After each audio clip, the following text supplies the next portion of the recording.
Alright, so the Trigger Happy nerf. Now, Trigger Happy was this exclusive skill to Finsider in Finsider Ignis. It would shoot 7 bullets, all of them dealing this 115 power.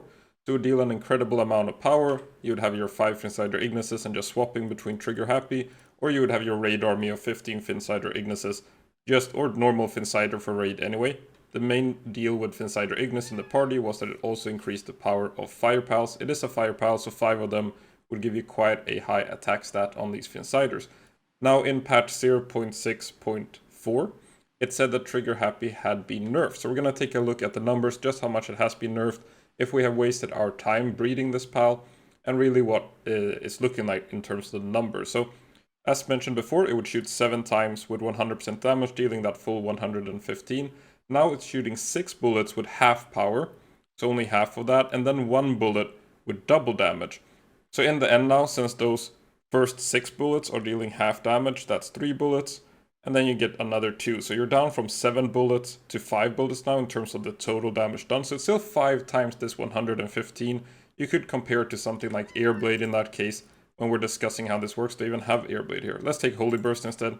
Holy Burst is kind of the same deal. It hits sometimes even up to like 12 times, sometimes 3 times. So you just take 3 times this power number here, 120. In this case now we're taking 5 times 115, so it's still an extremely strong skill.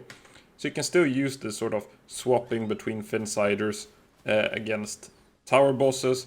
The swapping thing is pretty nice because if you're running like a healing potion, they just kind of regenerate while you're using one pal. You don't need to go vampiric.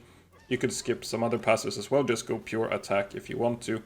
For your raid army, it's looking a little bit worse, since this overall reduction becomes a 30% DPS loss on these pals. So it's still an incredibly strong exclusive skill, but the pal itself is a little bit weak. When you're using it in a raid scenario, the stats are a little bit lacking, like the defense and health stat.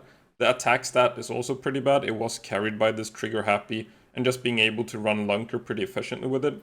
So if we're looking at raid damage now, it's still this 30% damage loss. So comparing it to the other top skills, you still have, like, against smaller targets, the Trigger Happy is still the king. Even despite the nerf, it's still better than Twin Spears, Deep Breath, which is Braloa's skill, Phoenix Tide, and then a couple of other just really strong exclusive skills. Against Xenolords kind of hitboxes, so this is stuff like Shadowbeak, Marcus and Phaleris, Xenolord, Rio, all those big pals.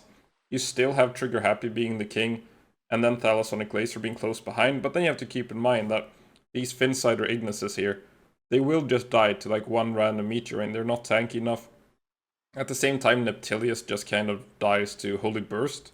So building around these exclusive skills, it's still a decent army. It is still a good army. Like, it's 30% damage loss hurts, but it's still a decent army in terms of being like the strongest exclusive skill in the game.